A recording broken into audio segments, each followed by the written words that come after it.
majikan ngasih waktu 1 bulan, bulan depan tanggal 19 baru dipulangin. Ya berarti sampean di interminate tapi 1 month notice bulan depan, tidak langsung Iya. hari itu. Itu misalkan cari majikan lagi itu visanya bisa turun ya Mas. Kata majikan saya dia mau nulis rekod di imigrasi gitu loh Mas.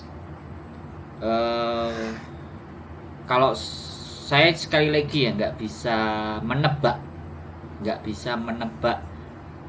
imigrasi bagaimana catatan sampean sekali lagi di bank. Tapi saya pernah satu kali orang nggak bayar utang. Saya pernah memproses anak dari Indonesia ini. Dia nggak jujur dan nggak terus terang ke kita.